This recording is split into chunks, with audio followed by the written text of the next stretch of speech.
Building किस देश में है तो आप कहिएगा भारत में। जी हाँ दोस्तों, अभी तक जब दुनिया के सबसे बड़े ऑफिस की बात होती थी तो सबसे ऊपर अमेरिका के डिफेंस ऑफिस की बिल्डिंग द पेंटागन का नाम ही सबसे पहले आता था।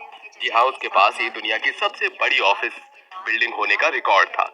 इसका फ्लोर एरिया 6,20,000 स्क्वायर मीटर का है।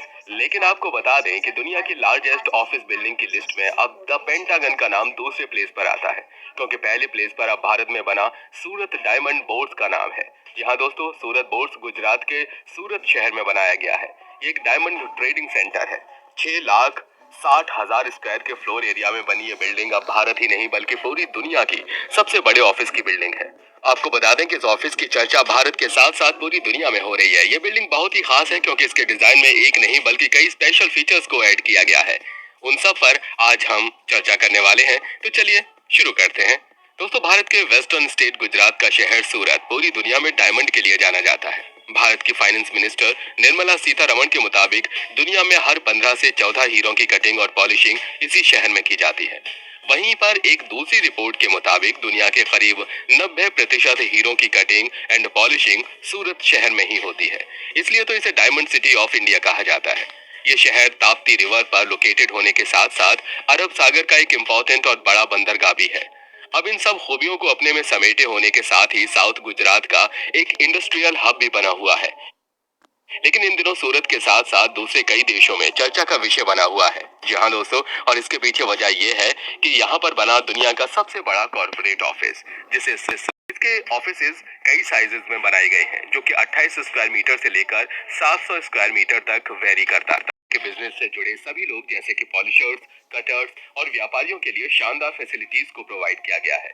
इसके अलावा दोस्तों, इसके ग्राउंड फ्लोर पर entertainment hall, conflict hall, multipurpose hall, restaurant, banks, ATM जैसी सुविधाएं भी दी गई हैं। कॉम्प्लेक्स में एक पार्किंग एरिया है जो 20 लाख वर्ग फीट से बड़ा है। इसके साथ ही कॉम्प्लेक्स में ही international convention centre, international education facilities, 5 star hotels और एक नेशनल डायमंड रिसर्च इंस्टीट्यूट भी मौजूद है। कुल मिलाकर ये कहा जा सकता है कि अगर कोई भी ट्रेडर या रिलेटेड पर्सन एक बार बोर्ड के अंदर आया तो उसे किसी भी जरूरत को पूरा करने के लिए बाहर नहीं निकलना पड़ेगा। आपको बता दें कि 35 एकड़ में फैली इस बिल्डिंग के बनने में काम वैसे तो साल 2015 में ही शुरू हो गया था, लेकिन कोरोना और कंस्ट्रक्शन का काम रुक गया था। लेकिन फिर इसके बाद इसे काफी तेजी से पूरा किया गया। इसलिए माना जाता है कि इस बिल्डिंग के कंस्ट्रक्शन को पूरा होने में कुल 4 सालों का समय लग गया और फिर साल 2022 में ये बिल्डिंग पूरी तरह से बनकर तैयार हुई है। सीएनएन की खबर के मुताबिक इस कॉम्प्लेक्स में कुल 9 बिल्डिंग्स बनाई गई हैं और हर एक बिल्डिंग में कुल 15 फ्लोर हैं। सारी बिल्डिंग रेक्टेंगुलर शेप में कंस्ट्रक्ट की गई हैं। इन बिल्डिंग्स को आपस में सेंट्रल स्पाइन की मदद से जोड़ा गया है, यानी कि एक बिल्डिंग से दूसरी बिल्डिंग में जाने के लिए किसी को बिल्डिंग से एकदम बाहर नहीं निकलना पड़ेगा। ऐसा भी कहा जाता है कि सभी इमारतों में फ्लोर नंबर 13 नहीं है। ऐसा इसलिए क्योंकि हीरे कारोबारियों के बीच इस तरह का विश्वास है कि नंबर 13 बैड लग देता है, और इन्हीं की भावनाओं का ध्यान रखते हुए इन बिल्डिंग में फ्लोर नंबर 13 नहीं बनाया गया है। एक फ्लोर से दूसरे फ्लोर पर जाने के लिए स्टेयर्स के अलावा 131 एलिवेटर्स को भी बनाया गया है। ये सारी लिफ्ट फास्ट मूविंग और एडवांस हैं, जो 3 मीटर पर सेकंड की स्पीड से मूव करती हैं। ये भी रिपोर्ट किया गया है कि पूरे कॉम्प्लेक्स में नेशनल एंड इंटरनेशनल ट्रेडर्स के लिए कुल 4200 ऑफिसेज बनाए गए हैं, जहां पर 65,000 से भी ज्यादा हीरे व्यापारी अपना कारोबार कर सकते हैं। आपको बता दें कि कॉम्प्लेक्स के ज्यादातर ऑफिसेज इसके कंस्ट्रक्शन से पहले ही बिक चुके थे, जबकि डायमंड बिजनेस को सूरत में शिफ्ट करने के लिए कारोबारियों को इंसिडेंट्स के जरिए प्रोत्साहित भी किया जा रहा है। दोस्तों, अगर हम इसकी लागत की बात करें तो रिपोर्ट के मुताबिक इस पूरे कॉम्प्लेक्स को बनने में करीब 3,000 करोड़ रुपए खर्च हुए हैं। वहीं अगर आप बात करें तो दोस्तों, बोर्ड्स ऐसे प्लेस को कहते हैं जहां पर किसी तरह का कोई ट्रेड किया जाता है। इसके अलावा स्टॉक एक्सचेंज की बिल्डिंग को भी बोर्ड्स कहा जाता है। आपको बता दें कि सूरत डायमंड बोर्ड्स बिल्डिंग का वीडियो प्रधानमंत्री नरेंद्र मोदी ने शेयर करते हुए लिखा था कि सूरत डायमंड बोर्ड्स सूरत की डायमंड इंडस्ट्री का एक शोकेस है, जो देश की इकोनॉमी में तेजी लाने के साथ ही अनएम्प्लॉयमेंट की प्रॉब्लम को दूर करने में मदद करेगी। साथ ही उन्होंने इस कॉम्प्लेक्स को इंडिया के एंटरप्रेन्योर स्प्रेड का टेस्टामेंट भी बताया है। दोस्तों, आपको बता दें कि सूरत डायमंड बोर्ड्स पीएम मोदी की ड्रीम सिटी का ही हिस्सा है। जी हाँ दोस्तों, यहाँ पर ड्रीम का मतलब होता है diamond research and mercantile city. ये मेगा प्रोजेक्ट सूरत की 810 एकड़ एरिया में फैला हुआ है और इसे बिजनेस डिस्ट्रिक्ट के रूप में डेवलप किया गया है। इस सिटी को डेवलप करने के पीछे सरकार की मंशा डायमंड इंडस्ट्री को एक नई स्पीड और डायरेक्शन देना है। गौर करने वाली बात यह है कि दोस्तों ड्रीम सिटी मेगा प्रोजेक्ट को गुजरात इंटरनेशनल फाइनेंस और धोलेरा स्मार्ट सिटी की तरह ही बनाया गया है। हालांकि ये कंस्ट्रक्शन अभी एज में है और उम्मीद है कि साल 2024 तक ये पूरी तरह से बनकर तैयार हो जाएगी। इसके बाद ये गुजरात की तीसरी स्मार्ट सिटी होगी। इसके साथ ही आपको ये भी बता दें कि सूरत डायमंड बोर्ड्स एक प्रॉफिट ऑर्गेनाइजेशन है। इसे कंपनी एक्ट 2013 की धारा 8 के तहत बनाया गया है। लेकिन दोस्तों सूरत के आउटकट्स में बने इस बोर्ड्स को लेकर कुछ प्रॉब्लम्स भी देखी जा रही हैं, जिसमें सबसे बड़ी प्रॉब्लम यह है कि इसके लिए प्रॉपर कनेक्टिविटी नहीं है। जबकि मुंबई में स्थित जो डायमंड बोर्ड्स है वहां पर बहुत बढ़िया कनेक्टिविटी दी गई है। लेकिन उम्मीद ये जताई जा रही है कि आने वाले कुछ सालों में इस प्रॉब्लम को सॉर्ट आउट कर लिया जाएगा।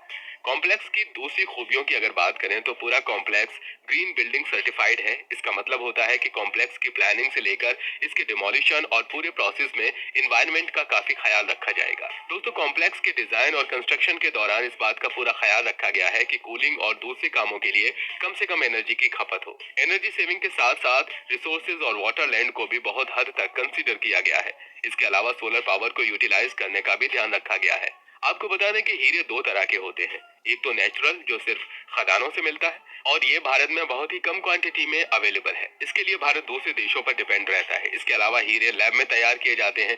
इन्हें आर्टिफिशियल डायमंड कहते हैं। रिपोर्ट के मुताबिक भारत हर साल करीब 30 लाख हीरे लैब में बनाता है, जो ग्लोबल प्रोडक्शन का 15% है। वहीं अगर टोटल डायमंड एक्सपोर्ट की बात करें तो साल 2021 में 26.3 बिलियन डॉलर के डायमंड को एक्सपोर्ट करके भारत दुनिया का सबसे बड़ा डायमंड एक्सपोर्टर कंट्री बना था। दोस्तों आपको इस बात की भी जानकारी दे दें कि भारत में डायमंड का कारोबार हर साल तेजी के साथ बढ़ रहा है और उम्मीद है कि भारत डायमंड इंडस्ट्री की फील्ड में इसी तरह से नंबर 1 की पोजीशन मेंटेन रखेगा। साथ ही आपको ये भी बता दें कि अभी तक डायमंड साउथ अफ्रीका और रशिया जैसे देशों से लाया जाता रहा है और फिर सूरत में पॉलिशिंग, कटिंग और डिजाइनिंग की जा रही है और फिर इसे मुंबई में स्थित भारत डायमंड बोर्ड में लाकर सेल किया जाता है। इसमें काफी ज्यादा समय और आने जाने में पैसों का भी लॉस होता है। लेकिन अब जब ट्रेडिंग सेंटर भी सूरत में हो गया है तो समय और पैसे दोनों की बर्बादी होने से रुक जाएगी और इन्हीं सब प्रॉब्लम्स को देखते हुए सूरत बोर्ड बनाने का फैसला लिया गया था। वहीं मुंबई में बने भारत डायमंड बोर्ड की बात करें तो अब तक दुनिया का सबसे बड़ा डायमंड एक्सचेंज ऑफिस रहा है और ये मुंबई के 20 एकड़ प्लाट में लोकेटेड है। जी हाँ दोस्तों, और इसमें 2500 छोटे और बड़े डायमंड के ट्रेडर्स का होम है और इसके साथ ही यहाँ पर कस्टम हाउस और दूसरी फैसिलिटीज भी मौजूद है। मुंबई बोर्ड में 26 टावर्स बने हुए हैं और सभी टावर्स में 9 फ्लोर्स हैं।